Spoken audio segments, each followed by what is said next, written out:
Hindi knowledge show से एक और वीडियो आप लोग के लिए। बहुत ही इंटरेस्टिंग चैनल लगता है मेरे को, बहुत ही गजब वीडियोस आती है न्यूज़ की। तो आज का टाइटल है India going to achieve economy super power goal. बहुत जल्द India economic power goal super power बनने वाला है बहुत जल्दी, और इकोनॉमी इंडिया की वापस से बैक ऑन ट्रैक। सेंसेक्स देख लो कितने हाई चला गया। प्लस एक दिन आएगा जब इंडिया सुपर पावर में टॉप 3 पे आ जाएगा मेरे हिसाब से तो। और वीडियो के थंबनेल में देखो क्या है, भारत पे टूट पड़े अमीर देश, दुश्मनों को करारा जवाब मिला। ओ भाई बहुत इंटरेस्टिंग वीडियो होने वाली है। ये गेमिंग चैनल हमारा रात के 10:15 पे हम लाइव स्ट्रीम भी करते हैं। भाग के आ जाना।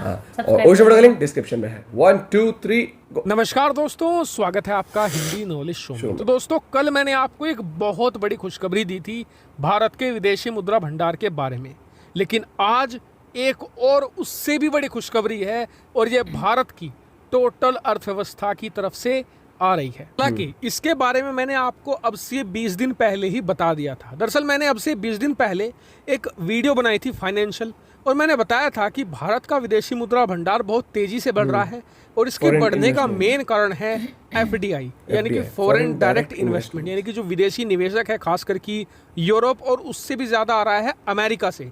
अमेरिका के जो ज़्यादातर पैसे वाले लोग हैं वो भारत में ज़्यादा इन्वेस्ट कर रहे हैं, क्योंकि उन्हें लग रहा है कि भारत की अर्थव्यवस्था आने वाले समय में बहुत ज़्यादा रफ्तार से आगे बढ़ने जा रही है। इसलिए भारत में जो विदेशी निवेश है वो काफ़ी तेजी से बढ़ा है। और आप उस वीडियो को जाकर देख सकते हैं। मैंने कहा था कि आप पॉजिटिव बने रहिए। अभी कोरोना पूरे उफान पर है, सब लोग भारतीय अर्थव्यवस्था के पीछे पड़े हैं हमारी अर्थव्यवस्था को बदनाम करने के। लेकिन अब देखिएगा कि जैसे जैसे कोरोना की जो वेव है वो घटती जाएगी, वैसे वैसे अमेरिका से खास करके भारत में ढेर सारा निवेश आएगा, जिससे भारतीय विदेशी मुद्रा भंडार भी बढ़ेगा और भारत की जो अर्थव्यवस्था है वो भी मजबूत होगी। आज देखिए मेरी बात सही साबित होती जा रही है।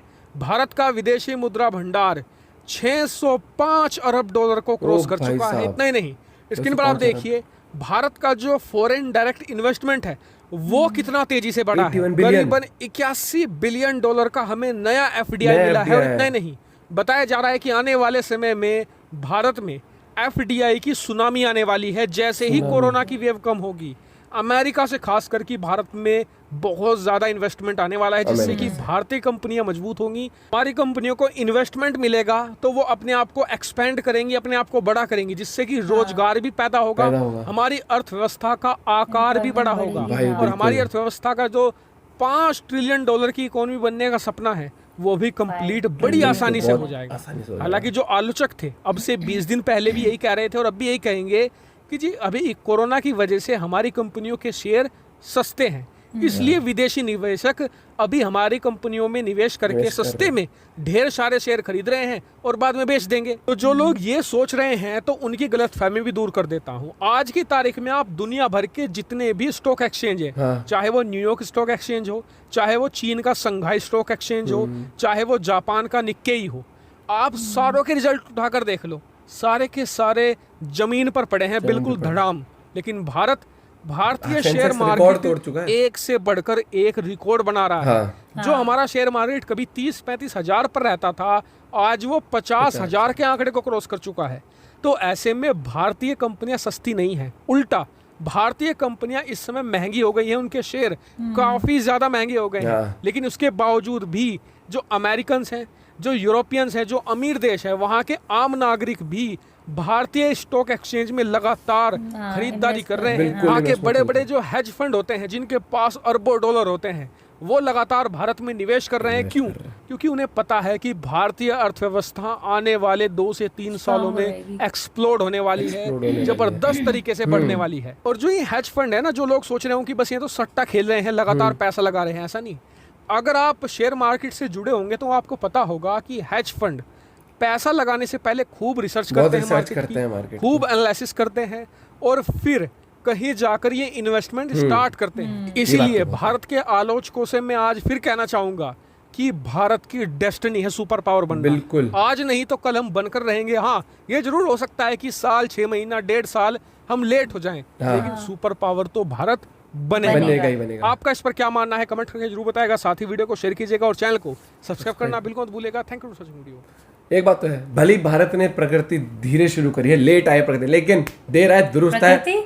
प्रगति। अच्छा, प्रगति। और मेरे हिसाब से सुपर पावर इंडिया बहुत जल्द ही बनेगा। हाँ। और दूसरी बात मेरी कहने की है कि अब फॉरेन डायरेक्ट इन्वेस्टमेंट जो बाहर के लोग निवेशक होते हैं वो जब इंडिया में करे तो बहुत सोच समझ के करते हैं यार, ऐसे ही पैसा थोड़ी किसी देश के अंदर डाल देंगे इन्वेस्टमेंट करने से।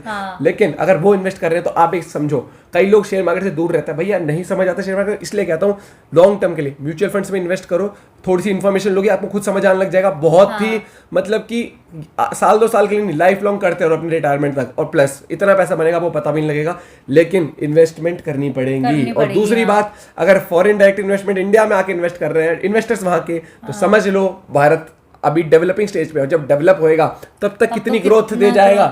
तो भाई इस प्रगति में साथ दो भारत का। और मेरे हिसाब से 81 बिलियन तो अभी रिकॉर्ड हाई आया है अभी तो, $81 बिलियन जो इंडिया में भी इन्वेस्टमेंट हुई है।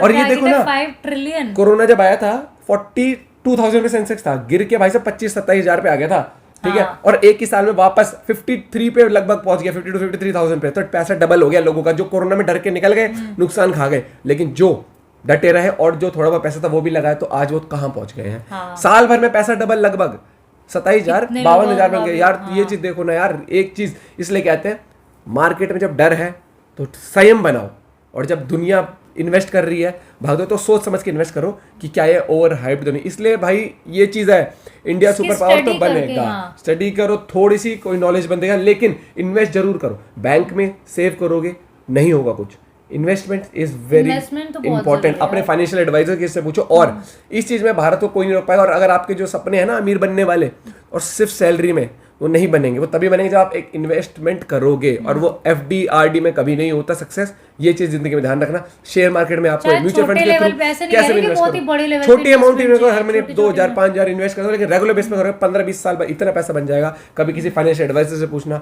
जिंदगी आपकी नेक्स्ट लेवल। और एक चीज, अभी तक अगर आप वॉरेन बफे को नहीं जानते, जो जानते हैं वॉरेन बफे के बारे में कमेंट करके बताना। नहीं जानते ना वॉरेन बफे के बारे में, तो भाई साहब जानो, एक बार उनकी बायोग्राफी सुनना, अपने आप मोटिवेशन आ जाएगा इन्वेस्टमेंट का, और तुम समझ जाओगे कि एक 11 साल की उम्र में अखबार बेचने वाला लड़का आज दुनिया के सबसे अमीर आदमियों में से है। उनकी खुद की कंपनी का शेयर आज करोड़ों का है, बट उन्होंने भी एक जगह की सेव करना शुरू किया। सिंगल सोर्स ऑफ इनकम पे नहीं चलती, सिंगल सोर्स ऑफ इनकम नहीं चलती, इन्वेस्टमेंट करनी पड़ेगी, ताकि पैसा है, आप सो रहे हो तब भी पैसा आपके लिए पैसा कमा रहे हो। और ये तभी होता है जब आप पैसा इन्वेस्ट करते हो, आप सेविंग्स करते हो। और मेरे को तो ये लगता है कि बहुत जल्द इंडिया उस लेवल पे होगा कि जहां पर ना डेवलपिंग से डेवलप्ड हो जाएगा, और प्लस किसी भी चीज के लिए इंडिया को निर्भर नहीं रहना पड़ेगा किसी के ऊपर, चाहे मिलिट्री इक्विपमेंट्स हो चाहे कुछ। ऑलरेडी तेजस पे काम चल रहा है, एमका पे काम चल रहा है, इतनी चीजों पे काम चल रहा है यार। और प्लस आप तभी भागीदार हो सकते हैं देश की प्रगति में जब आप उसके लिए काम कर रहे हो। आप देश में क्या बोलते हैं, कुछ ना किसी भी तरीके से आप देश की ग्रोथ में हेल्प करते हो। जैसे अगर आप इन्वेस्ट भी करते हो ना, तो वो भी कहीं ना कहीं आपने मान लो किसी के शेयर लिए, तो उस कंपनी के पास वो पैसा पहुंचा, उस पैसे से अब वो कंपनी अपना बिजनेस एक्सपैंड करेगी, तो उससे इनकम जनरेट होगी कंपनी की, लोगों को रोजगार मिलेगा, एम्प्लॉयमेंट बढ़ेगा। भाई आपका तो है ही फिर फायदा। समझदार बनो थोड़ा सा और शुरू हो जाओ। और ये वीडियो काफी इंटरेस्टिंग थी, और एक गर्व सा फील होता है कि भारत प्रगति की राह पर। मिलते हैं वीडियो के साथ, bye, have a good day, take care.